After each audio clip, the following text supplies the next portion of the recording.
Assalamualaikum warahmatullahi wabarakatuh.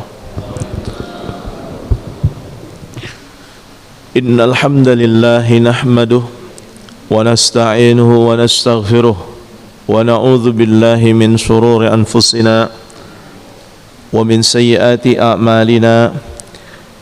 Man yahdihillahu fahuwal muhtad wa man yudlil falan tajida lahu waliyyan mursyida. Asyhadu an la ilaha illallah wahdahu la syarika lah wa asyhadu anna Muhammadan abduhu wa rasuluh sallallahu alaihi wa ala alihi wa ashabihi wa man tabi'ahum bi ihsanin ila yaumil qiyamah. Ya ayyuhalladzina amanu ittaqullaha haqqa tuqatih wa la tamutunna illa wa antum muslimun. Ya ayyuhan nas ittaqu rabbakumul ladzi khalaqakum min nafsin wahidah wa khalaqa minha zawjaha wa batha minhuma rijalan katsira wa nisaa'a wattaqullaha alladzi tasaaluna bihi wal arham innallaha kana 'alaikum raqiba. Ya ayyuhalladzina amanu ittaqullaha wa qulu qawlan sadida yuslih lakum a'malakum wa yaghfir lakum dhunubakum wa may yuti'illaha wa rasulahu faqad faza fawzan 'azima. Amma ba'd. Fa inna asdaqal hadisi kitabullah wa khairal hadi hadi Muhammadin sallallahu alaihi wasallam wa syarrul umuri muhdatsatuha wa kullu muhdatsatin bid'ah wa kullu bid'atin dhalalah wa kullu dhalalatin finnar. Ayyuhal ikhwah alal izzah rahimani wa rahimakumullah. Jamaah Masjid Babul Jannah Puri Insani 1 Grand Depok City yang dirahmati Allah Subhanahu wa taala, insyaallah amin. Puji syukur kehadirat Allah Subhanahu wa taala yang tidak pernah selesai memberikan kepada kita nikmat, yang tidak akan pernah berhenti memberikan kebaikan dan keberkahan untuk kehidupan dunia dan kehidupan akhirat, menjadikan kehidupan ini lebih baik dengan diutusnya seorang Nabi yang mulia Muhammad sallallahu alaihi wasallam. Sepatutnya lah bagi kita setiap muslim tidak lagi mencari sumber kebaikan, keberkahan dan kebahagiaan kehidupan dunia, juga keberkahan, kebaikan dan kenikmatan kehidupan akhirat, kecuali hanya terfokus kepada apa yang beliau sallallahu alaihi wasallam sampaikan. Fokus kepada apa yang Rasulullah sallallahu alaihi wasallam berikan petunjuk kepada kita. Sepatutnya lah bagi setiap muslim, khususnya kita yang ditakdirkan Allah hidup di satu zaman yang jauh berbeda dengan zaman Nabi sallallahu alaihi wasallam. Namun alhamdulillah, meskipun kita hidup atau ditakdirkan oleh Allah menjalani kehidupan dunia, menjalani kemusliman kita di zaman yang jauh berbeda dengan zamannya sahabat ridwanullah alaihim ajmain, namun Nabi sallallahu alaihi wasallam tetap menyayangi kita. Allah Subhanahu wa taala tidak membeda-bedakan antara orang-orang yang pertama beriman, as-sabiqul awwalun, sampai manusia yang kelak paling terakhir beriman, mereka disebut dengan Ahlul Madinah. Tidak dibeda-bedakan, yakni Al-Quran wa Sunnah minan Nabi sallallahu alaihi wasallam tetap dijadikan sebagai rujukan tentang apa yang seharusnya dilakukan seorang yang beriman. Nah, maka sekali lagi mari kita cukupkan diri kita dengan apa yang Rasulullah sallallahu alaihi wasallam sampaikan. Mari cukupkan diri kita dengan apa yang Rasulullah sallallahu alaihi wasallam teladankan untuk kita. Laqad kana lakum fi Rasulillah uswatun hasanah. Karena memang telah ada dalam diri Nabi sallallahu alaihi wasallam uswatun hasanah. Kalau boleh jujur, jika apa yang disampaikan Nabi berkait dengan kehidupan dunia dan akhirat ini ditunjukkan dengan abjad, maka dari A sampai Z tidak ada yang terlewat tentang bagaimana seharusnya manusia bersikap menjalani kehidupan dunia dan bersikap menjalani kehidupan akhirat. Tidak ada yang terlewat sedikit pun. Terbukti Allah Subhanahu wa taala mengultimatumkan itu. Al-yawma akmaltu lakum dinakum wa atmamtu alaikum ni'mati wa raditu lakumul Islam madina. Allah telah sempurnakan risalah bagi manusia secara keseluruhan sejak diutusnya Nabi sallallahu alaihi wasallam sampai beliau diwafatkan. Tidak ada yang terlewat satu jengkal pun. Maka merupakan suatu hal yang perlu untuk kita fikir ulang. Jika ada satu ibadah, jika ada satu muamalah yang dituntunkan dalam syariat ada di zaman sekarang ini tapi tidak ada di zaman Nabi, adalah sesuatu yang mesti kita fikir ulang, sesuatu yang mesti kita diskusikan, sesuatu yang mesti kita jadikan PR untuk kebaikan kehidupan dunia dan akhirat.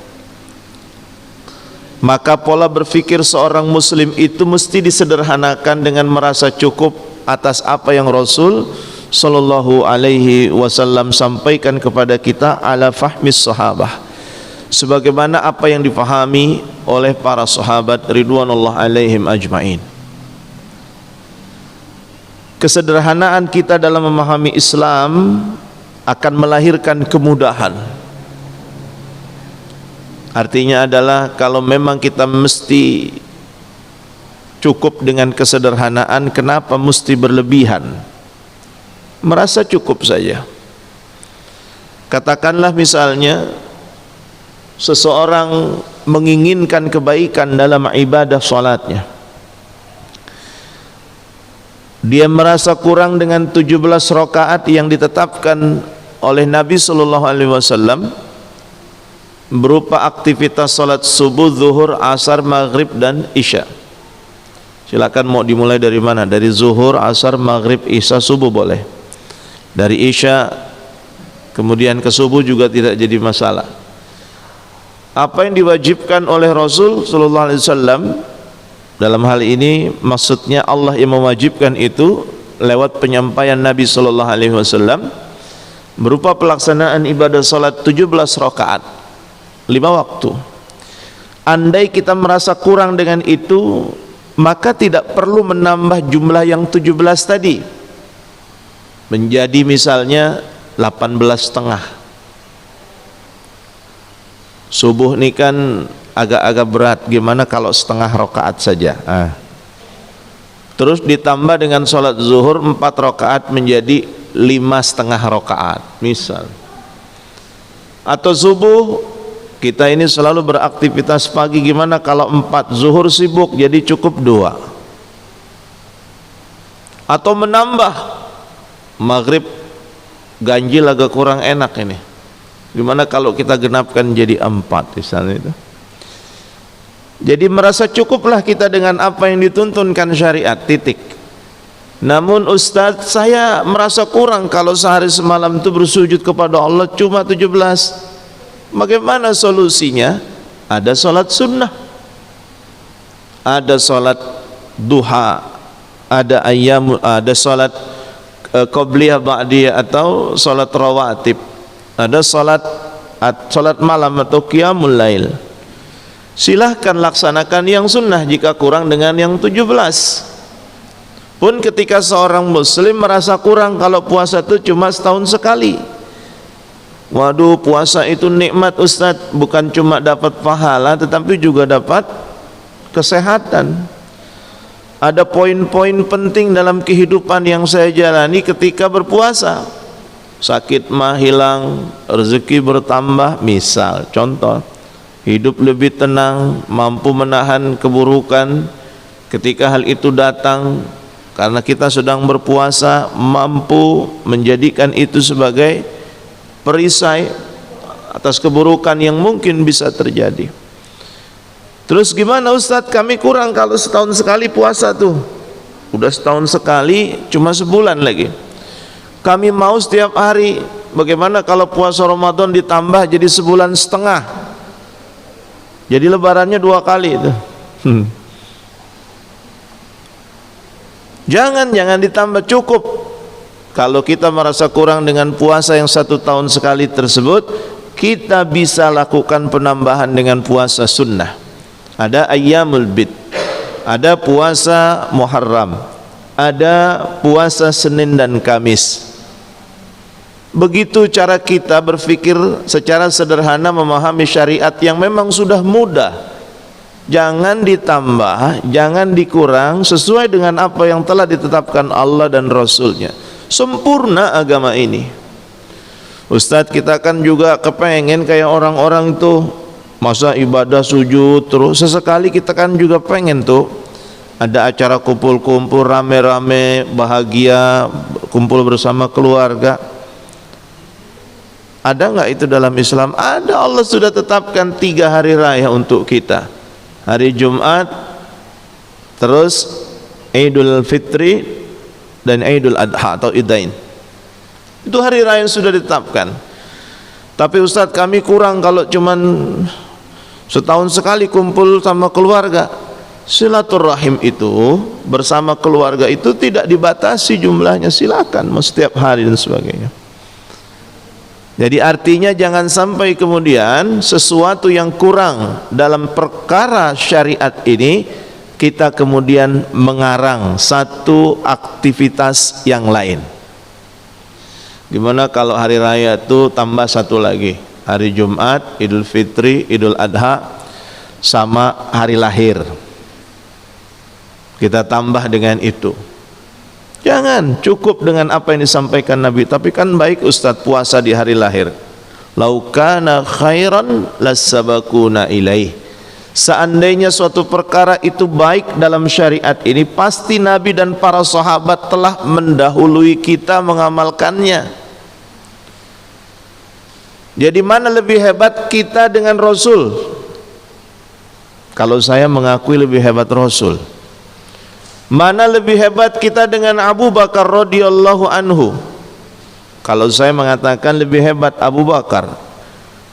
Mana kita lebih hebat dengan Umar, dengan Utsman, dengan Ali radhiyallahu anhu, radhiyallahu anhum?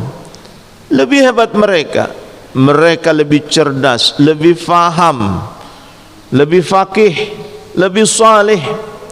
Bahkan subhanallah hadirin, Nabi sendiri mengatakan dengan lisan yang mulia, Abu Bakar fil jannah, Umar fil jannah, Utsman fil jannah, wa Ali fil jannah. Beliau mengatakan bahwa Umar kelak akan masuk surga, Abu Bakar, Utsman, Ali radhiyallahu anhum akan masuk surga. Kita tidak dijamin, termasuk guru kita.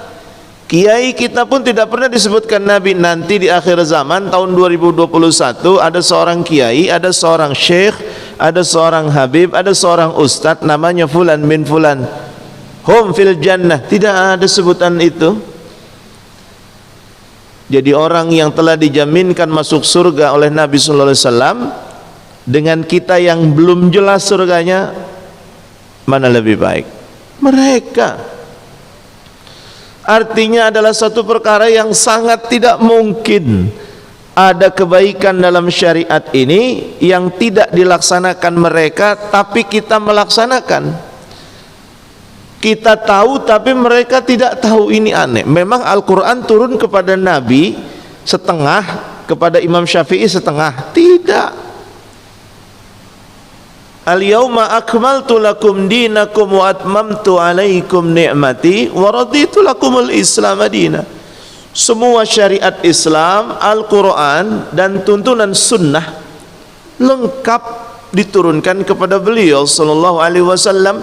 Tidak ada satupun yang disembunyikan ketika beliau menyampaikan itu kepada para sahabat, kaum muslim, lil mu'minin.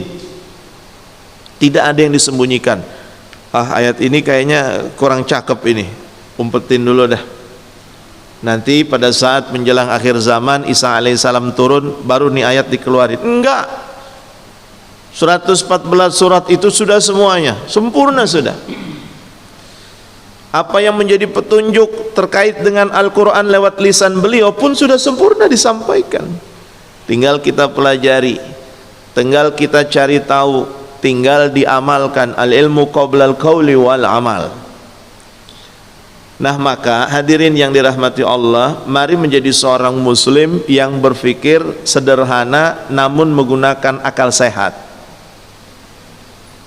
Jadikan pelaksanaan syariat Islam ini kita sederhanakan sesederhana mungkin dengan menggunakan akal sehat. Bahasa kerennya itu ma'rifatud dinil Islam bil adillah. Mengenal Islam dengan dalil, mengenal Islam dengan cara mengalamatkan pemahaman Islam kita dengan Al-Quran dan Sunnah. Tuh. Nah, bagaimana caranya belajar?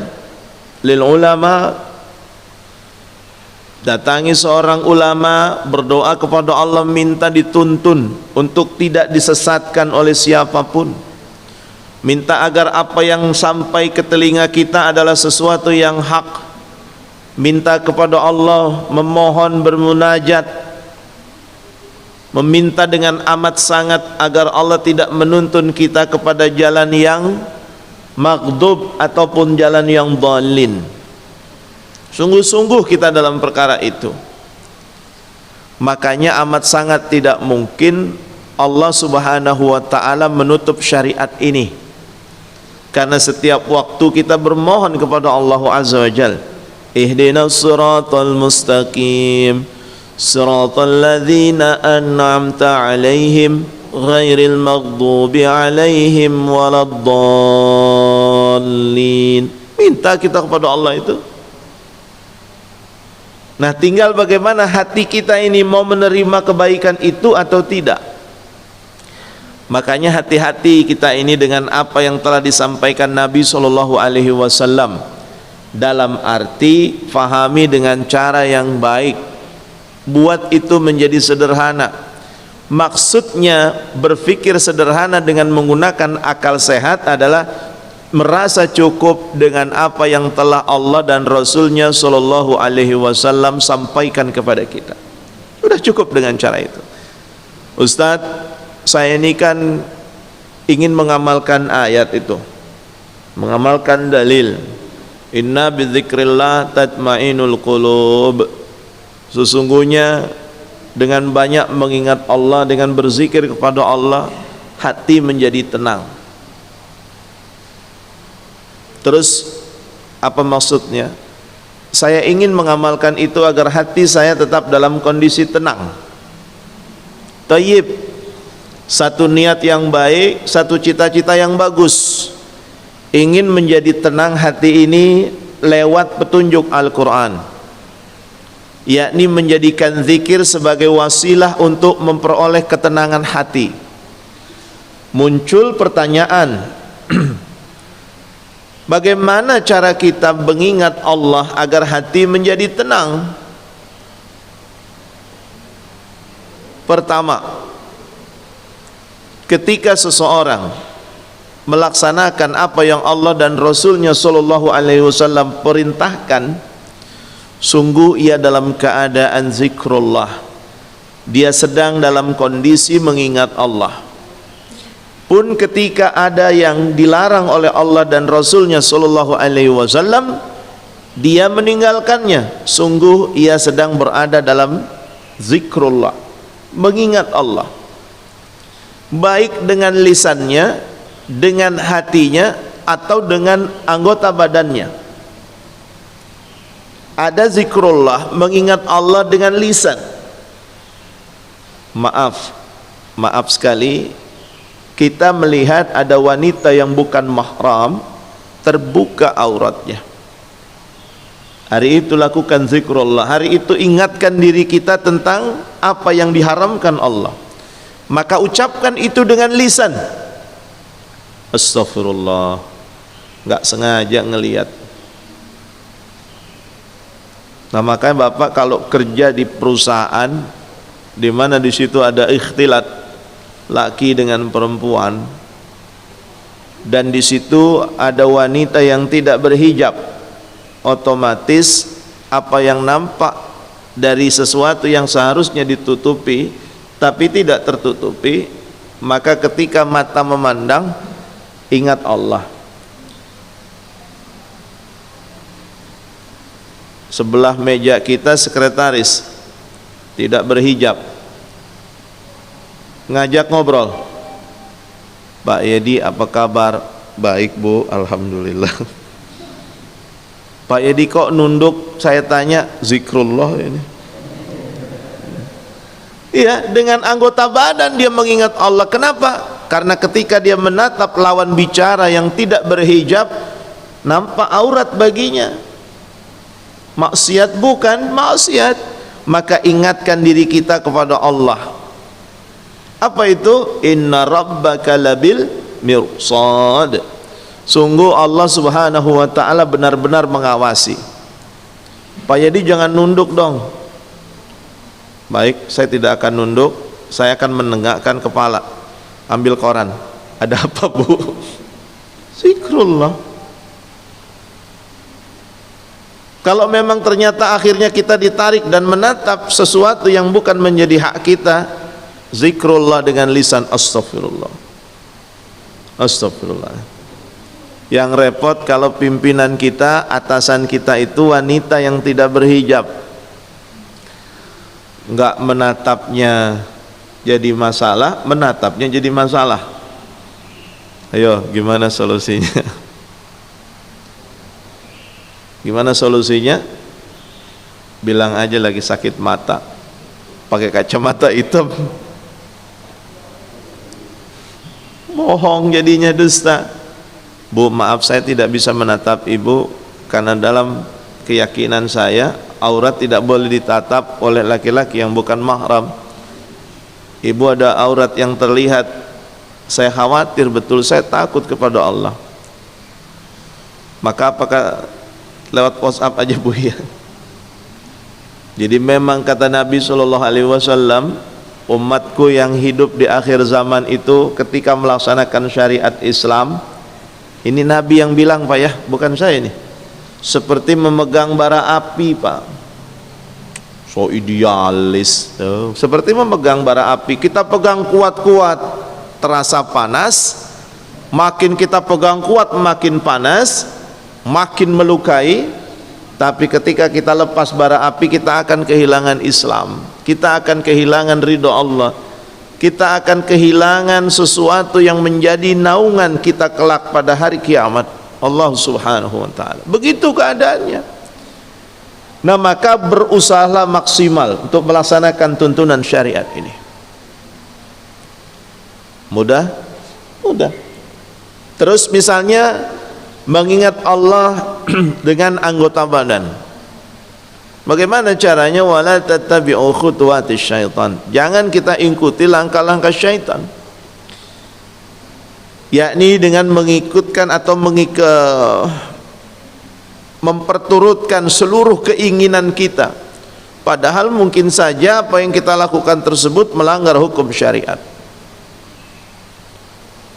Sebentar, ada yang ngobrol dulu. Kita tunggu sampai obrolannya selesai baru kita lanjut. Ibu sudah selesai ngobrolnya? Sudah? Sudah Bu? Udah, gantian ya, saya dulu ya. Nanti habis saya baru ibu. Ya. Soalnya kelihatan betul dari sini. Kalau pakai hijab alhamdulillah jadi nggak kelihatan. Mata saya memang tidak begitu bagus memandang. Jadi jarak 5 meter saya sudah tidak bisa melihat jelas. Tapi kalau orang ngobrol kedengeran, telinga saya lebih tajam dari mata saya. Ya betul Pak. Saya jarak 5 meter sudah tidak lagi mampu memandang dengan jelas, tapi telinga saya mampu mendengar dari jarak 10 meter. Nggak tahu kenapa. Jadi obrolan sekecil apapun ketika saya khutbah Jumat itu di sok paling belakang itu saya bisa dengar. Bukan hebat karena hening aja. Kita lanjut. Kembali kepada persoalan kita di awal. Mari sama-sama sebagai seorang muslim mencukupkan dengan apa yang telah Allah dan Rasulnya Shallallahu Alaihi Wasallam berikan kepada kita. Cukup saja dengan itu. Tidak perlu ditambah-tambah, apalagi dikurangin. Ditambah pun jangan. Dengan alasan apapun kita merasa enjoy dengan ibadah, tidak perlu ditambah. Cari petunjuk. Apakah kemudian ada hal yang perlu kita lakukan karena kita merasa kurang?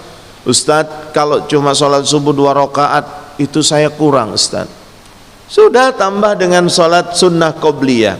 Masih kurang juga, tambah dengan sholat sunnah isyraq. Masih kurang juga, bangun sebelum sholat subuh laksanakan 11 rakaat. Masih kurang juga, laksanakan sholat sunnah mutlak. Jumlah bilangannya tidak terbilang, silahkan berapa saja, waktunya pun tidak dibatasi, selama tidak dilakukan di 3 waktu yang dilarang. Saat matahari terbit, saat matahari berada di tengah-tengah kepala, dan saat matahari terbenam. Silakan kalau merasa kurang dengan, jangan menambah dengan aktivitas yang lain. Tapi Ustadz, ini kan baik, masa kita tidak boleh melaksanakan yang baik? Alasan kita satu, lau kana khairan lassabaquna ilaih. Jika ada satu amalan dianggap baik di zaman sekarang tapi tidak ada di zaman Nabi, ini patut untuk kita kaji ulang. Kita yang salah atau Nabi yang salah? Jawabannya jelas, Nabi tidak mungkin salah. Nabi tidak mungkin kurang dalam hal ibadah. Siapa kita mengatakan bahwa kita melakukan amal yang tidak dilakukan Nabi, mengatakan itu baik tapi Nabi tidak melakukannya? Ini kan sama saja dengan mengatakan kita lebih mengetahui tentang perkara yang baik dibanding Nabi. Satu itu. Yang kedua, bandingkan antara kita, orang lain, dengan Nabi dan para sahabat. Saya akan sampaikan apa adanya. Suatu ketika saya menyampaikan daurah. Daurah itu semacam seminar di Yogyakarta, dihadiri oleh guru-guru agama se-Yogyakarta.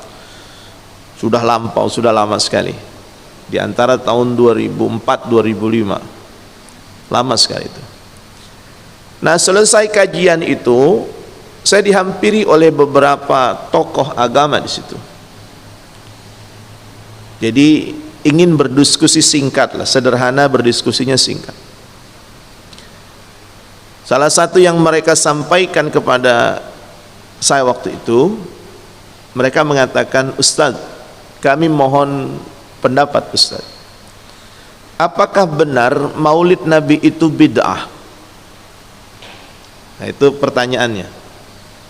Karena mungkin melihat kurikulum vitae saya itu kan, lulusan mana, kuliahnya di mana, aktivitasnya apa dan sebagainya.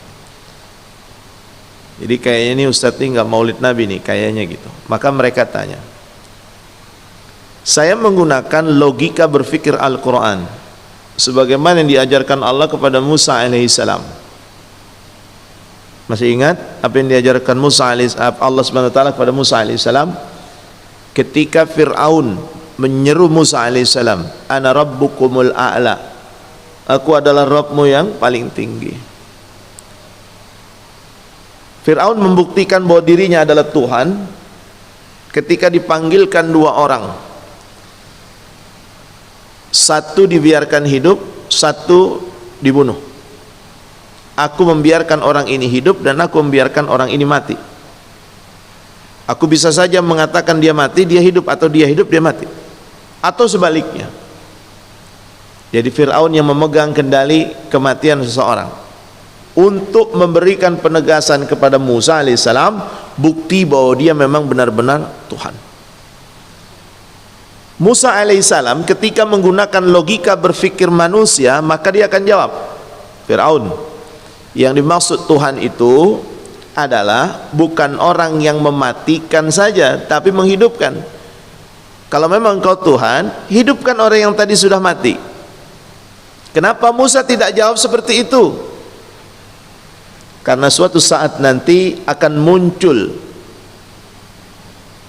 makhluk bernama Dajjal. Dia mampu menghidupkan orang yang sudah mati. Mati orang nih, dihidupkan kembali oleh Dajjal. Dia mampu menumbuhkan tanah yang kering menjadi subur penuh dengan tanam-tanaman. Dia mampu perintahkan langit untuk menurunkan hujan. Semua itu atas izin Allah sebagai bagian dari fitnah terbesar umat manusia di akhir zaman. Jadi kalau Musa mengatakan kepada Fir'aun, ya Fir'aun, seandainya engkau mampu menghidupkan orang yang sudah mati, maka engkau berarti Tuhan. Argumentasi Musa hari itu mungkin dibenarkan oleh Fir'aun, tapi akan dipatahkan nanti di akhir zaman. Jadi ketika kita ingin menjawab sesuatu, lakukan pola berpikir, logika berpikir Allah. Maka Musa tidak jawab itu. Apa yang dikatakan Musa kepada Fir'aun? Fir'aun, yang dimaksud dengan Tuhan itu bukan orang yang sekedar mampu menghidupkan dan mematikan, tapi Rabb yang paling tinggi itu adalah yang mampu menerbitkan matahari dari timur terbit di barat, dan mampu menerbitkan matahari yang terbit di barat ke timur. Tenggelam di timur bisa, tenggelam di barat. Fir'aun tidak bisa, orang-orang sebelum Fir'aun tidak bisa, bahkan Dajjal pun tidak akan bisa melakukan itu. Maka Musa alaihissalam mengatakan kepada Fir'aun apa? Kalau memang kau Tuhan, pindahkan matahari yang terbit dari timur besok pagi, terbit dari barat. Bisa Fir'aun? Enggak bisa. Argumentasi Musa mematahkan argumentasi Fir'aun. Kenapa? Musa menggunakan logika berpikir Allah, bukan logika berpikir makhluk. Itu mengapa sebabnya Musa alaihissalam sangat piawai dalam tanda kutip berdebat. Artinya menyampaikan kebenaran. Pun ketika datang beberapa orang kepada saya waktu itu mengatakan, Ustadz, apakah benar maulid Nabi itu bid'ah? Kalau saya jawab bid'ah, maka kiamat kurang seminggu pembahasan itu masih belum selesai. Kenapa? Sebagian besar kaum muslim mengatakan bid'ah itu minimal ada dua. Yang pertama sayyi'ah, yang kedua hasanah. Memang bid'ah tapi ini baik, nggak akan selesai. Memang bid'ah tapi ini bid'ah yang baik, bid'ah yang hasanah, bukan yang sayyi'ah. Bahkan saya dengar ada sebuah buku yang menulis bid'ah itu ada 5, jadi tambah banyak ini. 2 aja sudah akan melahirkan perdebatan yang tidak selesai sampai kiamat kurang seminggu, apalagi kalau bid'ahnya ada 5. Maka saya tidak menjawab pertanyaan tadi dengan logika berpikir makhluk. Saya balik bertanya, Pak, menurut Bapak maulid itu baik atau buruk? Baiklah Ustaz, di dalamnya dijelaskan. Oke, baik. Saya sebagai seorang muslim ingin mendapatkan keselamatan kehidupan dunia dan akhirat. Saya mesti ikuti siapa? Ikuti Nabi dan para sahabat yang tidak maulid, atau mengikuti orang-orang sekarang yang maulid? Jawab apa kira-kira? Logika berpikir Allah. Nah, maka dari itu hadirin yang dirahmati Allah Subhanahu wa taala, kita tidak perlu membenci saudara muslim kita dengan memperbanyak perdebatan. Gunakan logika berpikir Al-Quran, gunakan logika berpikir sunnah untuk menyelesaikan masalah umat tanpa harus bermusuhan satu sama lain. Saya bukan tidak setuju ketika digelar satu forum debat terbuka mempersoalkan antara faham Wahabi dengan faham Ahlus Sunnah, nggak akan selesai. Karena faham Wahabi tidak ada di zaman Nabi, faham Ahlus Sunnah pun tidak ada di zaman Nabi. Mazhab Syafi'i tidak ada. Orang yang dikatakan orang yang paling benar agamanya itu adalah orang yang bermazhab Syafi'i. Berarti Nabi nggak benar itu. Karena dari semua hadis yang disampaikan Nabi sallallahu alaihi wasallam tidak ada satupun yang menyebutkan bahwa Nabi bermazhab Syafi'iyah. Jika memang mazhab Hanafi yang paling benar, berarti Abu Bakar salah, karena Abu Bakar tidak bermazhab Hanafiyah.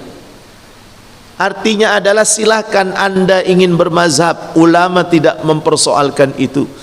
Juga jangan mempersoalkan ketika orang memilih untuk tidak bermazhab sebagaimana yang dilakukan para sahabat ridwanullah alaihim ajmain. Tidak mengikuti, tidak bermazhab dalam arti tidak fanatis terhadap mazhab tertentu, mengambil semua bagian yang memang sekiranya hal itu lebih kuat hujjahnya, kita harus menghargainya. Bukan berarti mereka tidak mengikuti ulama, tidak. Satu contoh gini, Imam Syafi'i rahimahullahu ta'ala mengatakan bahwa kalimat dalam Al-Quran yang berbunyi aula mastumun nisa berkait dengan wudu, yakni menyentuh perempuan, beliau memahami itu secara apa adanya. Artinya jika wanita bersentuhan kulit dengan laki-laki maka wudu batal. Aula mastumun nisa, menyentuh perempuan.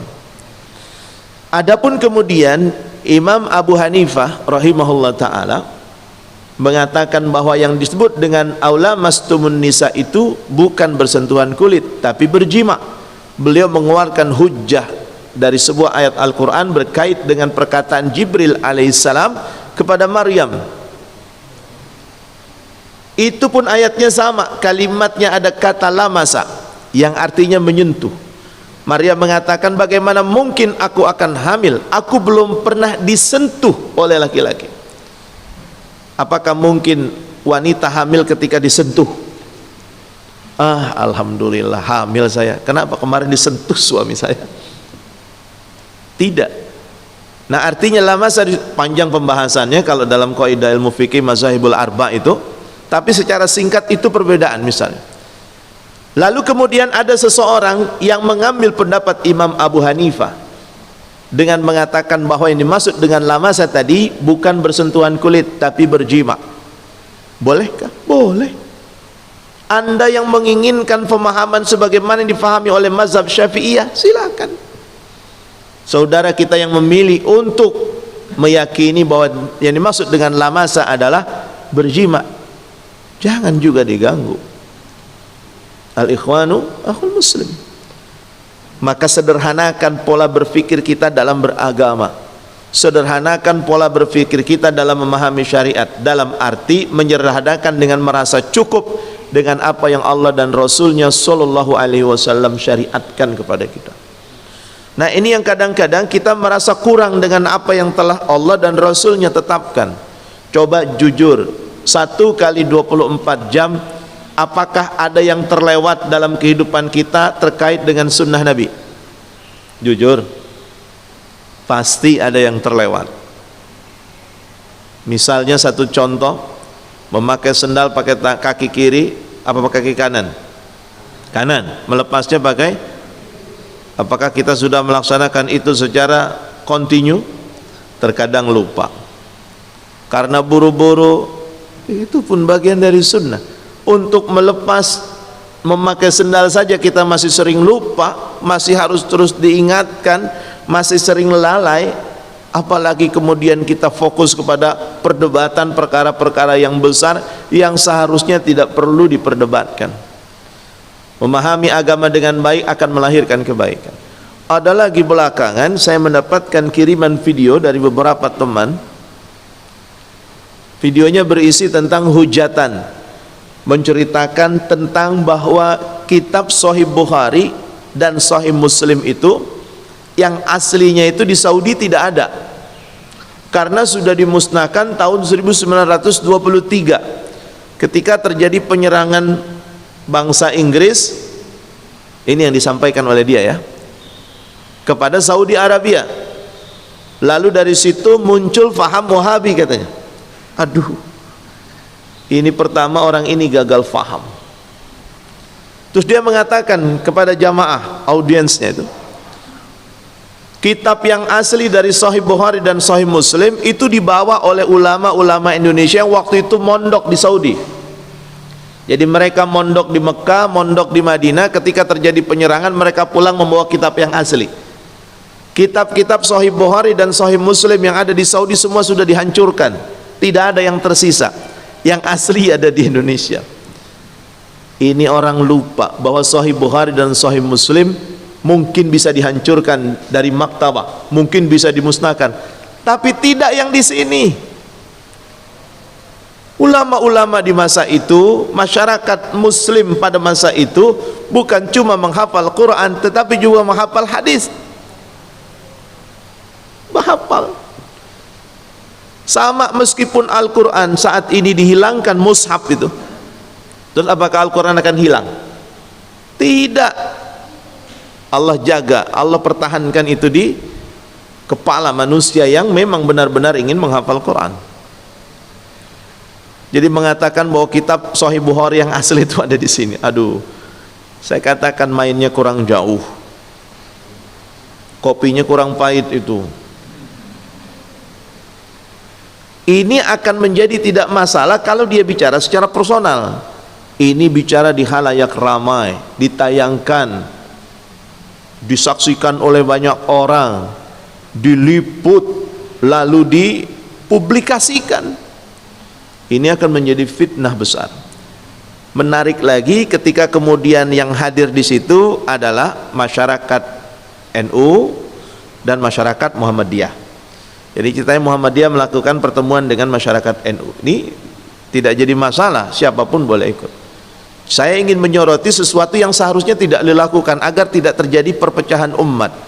Artinya mari sama-sama kita berpikir sederhana dengan memahami Al-Quran dan Sunnah sesuai dengan apa yang disampaikan Nabi SAW. Cukup sampai di situ.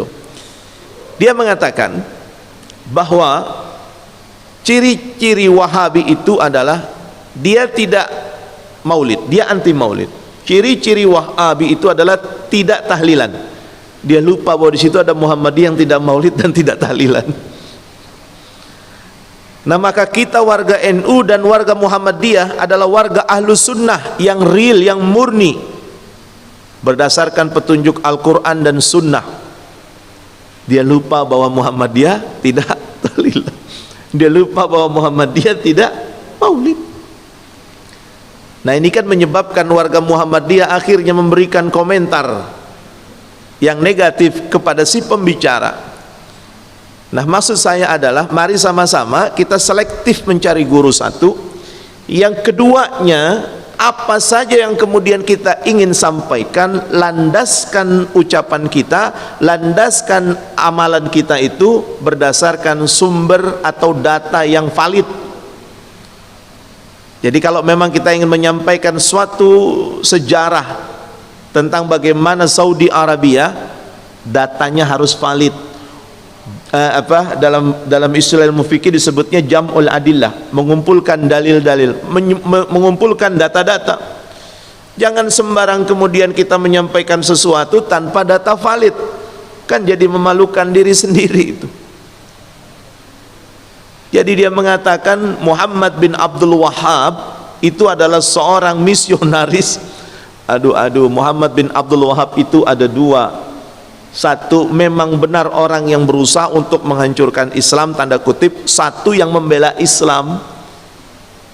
Nah, apa yang dilakukan Syekh Muhammad bin Abdul Wahhab di Saudi Arabia itu adalah memurnikan sesuatu yang buruk yang terjadi pada masa itu, mengembalikan apa yang menjadi tuntunan sunnah Nabi SAW dalam kehidupan masyarakat Arab yang mulai tercampur pada masa itu. Tapi kemudian dikatakan ini dan begitu. Nah, artinya mari sama-sama sekali lagi dalam kesempatan yang baik ini, di tengah kondisi umat yang rawan akan perpecahan, di tengah kondisi umat yang rawan tanda kutip akan perdebatan, lebih baik kita banyak memohon ampun kepada Allah, memperbanyak sujud kepada Allah, memperkuat ukhuwah Islamiyah di antara kita kaum muslim. Kalaupun kemudian ada sedikit perbedaan antara kita dengan saudara muslim kita yang lainnya, kita bicarakan nanti dalam kondisi yang nyaman. Selama yang kita lakukan, kita cari persamaan antara kita dengan mereka, sawa'um bainana wa bainahum. Ini saudara muslim kita ketika sholat, subuhnya berapa rakaat? Oh, 2, maghribnya 3, zuhurnya 4, asarnya 4, isyanya 4. Berarti masih sama dengan kita. Alhamdulillah. cari persamaan itu. Tapi dia sholat subuhnya itu pakai kunut, kita tidak. Itu nanti kita bicarakan lain waktu. Diskusi untuk menemukan kebenaran, bukan untuk pembenaran. Menemukan kebenaran. Berdoa kepada Allah agar kita mendapatkan kebenaran, bukan meminta, memaksakan orang untuk menyampaikan, meyakini apa yang kita anggap benar. Tidak demikian. Yang kedua, apa yang menjadi rujukan mereka masih Al-Quran yang 114 surat. Berarti sama antara kita dengan mereka, berarti kita saudara. Yang ketiga, yang mereka sembah adalah Allah Subhanahu wa ta'ala, Rabbul Alamin. Cari persamaan antara kita dengan saudara muslim kita. Adapun kemudian kita memiliki perbedaan dalam beberapa perkara yang lain, itu nanti insya Allah kita bisa bicarakan lain waktu. Umat ini jangan mau diadu domba. Umat ini harus bersatu untuk menjadikan kehidupan kita lebih baik. Dan ingatkan diri kita bahwa setiap apa yang kita ucapkan, setiap apa yang kita lakukan, kelak akan dimintakan pertanggungjawaban di hadapan Allah Subhanahu wa ta'ala. Mengucapkan A, kelak Allah akan tanya, kenapa anda mengucapkan A? Melakukan A, kelak anda akan ditanya, kenapa anda melakukan A? Dan akan dihadirkan di situ Nabi Allah Muhammad SAW menjadi saksi atas umat ini, yang dihadirkan oleh Allah Subhanahu wa ta'ala atas konsekuensi amal dan ucapan kita dalam kehidupan dunia adalah Muhammad sallallahu alaihi wasallam, Nabi kita yang mulia. Beliau dihadirkan untuk menjadi saksi perbuatan kita dalam kehidupan dunia. Artinya adalah manakala hari ini kita melaksanakan sholat subuh 2 rakaat, Nabi akan menjadi saksi. Betul, dia memang melaksanakan sholat subuh 2 rakaat seperti yang aku contohkan. Terus ketika ditanya, maaf ini, anda maulid Nabi? Ya, saya maulid Nabi. Rasul, apakah engkau perintahkan untuk maulid Nabi? Kira-kira jawab Nabi apa? Tidak. Jawab Nabi, oh ya aku perintahkan itu, boleh kok. Nabi tidak perintahkan itu, Nabi tidak mencontohkan. Nabi akan menjawab apa adanya sesuai dengan apa yang beliau sampaikan. Apakah ketika ada yang meninggal dunia, engkau melaksanakan tahlilan? Iya, saya melaksanakan tahlilan. Ya Muhammad, apakah engkau mengajarkan untuk tahlilan setiap ada yang meninggal dunia? Apa jawaban Nabi? Tidak. Ini perbedaan yang mesti kita diskusikan dengan akal sehat dan pola berpikir sederhana. Saya tidak ingin mengatakan salah, tolong dicatat. Nanti kan ini direkam. Dari A sampai Z, dari awal sampai akhir, sedikit pun tidak ada yang keluar dari lisan saya mengatakan tahlilan salah, maulid Nabi salah. Tolong dicatat baik-baik. Saya tidak mengatakan itu salah, ini salah, tidak. Yang saya ingin katakan, mari sama-sama kita bertanggung jawab dengan apa yang kita ucapkan dan apa yang kita perbuat. Kita bisa menjawab apa yang disampaikan orang kepada kita. Ya memang saya tahu itu sesuatu yang tidak ada tuntunan dari Nabi, tapi ini baik, alhamdulillah. Apakah nanti ketika kita menjawab itu di hadapan Allah, Allah pun akan membenarkan ucapan kita? Kalau yakin akan dibenarkan, tafadhal. Tapi kalau kemudian kita merasa ragu, coba fikirkan ulang agar berkehidupan sebagai seorang muslim, menjadikan kehidupan kita lebih baik dalam kehidupan dunia dan kehidupan akhirat. Wallahu ta'ala a'lam. Mudah-mudahan apa yang bisa saya sampaikan di kesempatan kali ini membawa faedah yang baik untuk kehidupan yang lebih baik. Masih ada waktu untuk tanya jawab, Pak DKM? Masih, Masya Allah, barakallahu fiik. Kita buka session tanya jawab.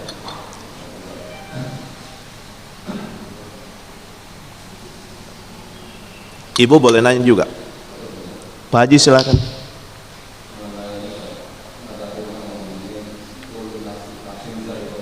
Nah.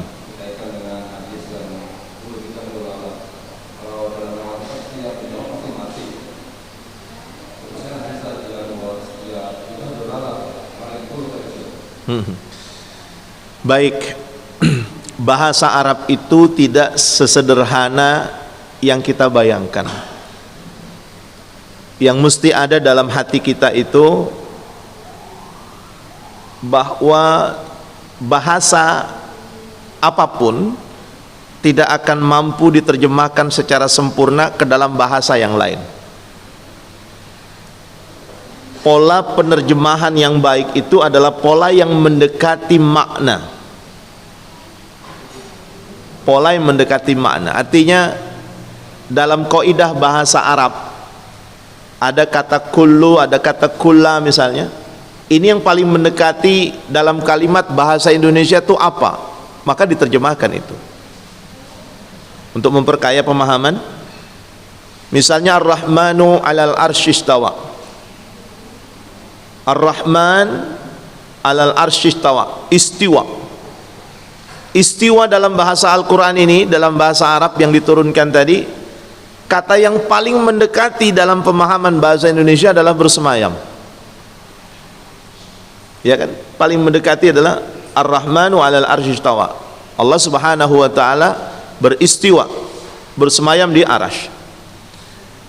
Adapun kemudian kata itu tidak tepat pasti karena memang tidak ada yang pas dalam memahami bahasa satu dengan bahasa yang lainnya.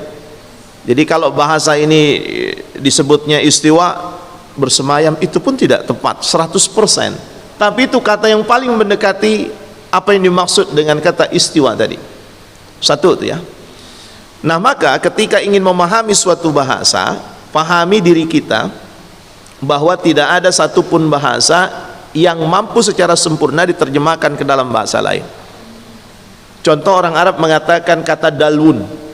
Dalwun itu apa? Kalau disebut ember pun tidak tepat sebenarnya. Karena apa yang kita sebut ember di sini itu terbuat dari plastik. Sementara dalwun itu di bahasa Arab itu terbuat dari kayu. Cuman ini tempat yang digunakan untuk meletakkan air, menaruh air di situ. Oh, di Indonesia ada namanya dalwun. Oh, ini dalwun. Masyarakat Bogor mengatakan itu soang. Orang Jawa, ini bukan soang, ini banyak. Soang ini mah bukan banyak. Soang banyak. Datang lagi orang ketiga, orang Sulawesi. Ini bukan soang, ini bukan banyak, ini angsa namanya. Datang lagi orang Amerika, ini bukan angsa, bukan soang, bukan banyak. Namanya apa? Bahasa Inggrisnya Pak Yadi. Soang apa? Ghost ya. Kalimatnya gimana ngucapinnya? Ghost. Ya. Datang lagi orang Italia, oh ini bukan soang. Barang yang dipertanyakan sama, binatangnya sama, cuma memahaminya dengan cara yang berbeda.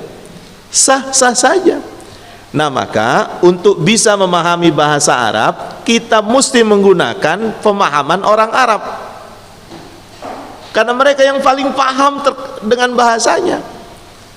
Nah, orang Arab memaknai kullu nafsin dha'iqatul maut, kullu bid'atin dhalalah. Bagaimana? Kullu, sesuatu apapun itu bentuknya. Kalau kullu nafs, siapa saja yang bernyawa, tidak hanya manusia yang dimaksud. Jadi kalimat kullu nafsin, setiap yang bernyawa, itu tidak dibatasi dengan kalimat manusia saja. Bisa binatang, bisa tumbuhan, bisa juga malaikat, bisa juga jin, bisa juga manusia. Kullu dalam bahasa Arab. Kalau ada harful jar di depan menjadi majrur, fi kulli misalnya. Pun ketika hal itu dikatakan kullu bid'atin, maka semua menyeluruh, apapun itu. Dalam kaidah laisa min apa misal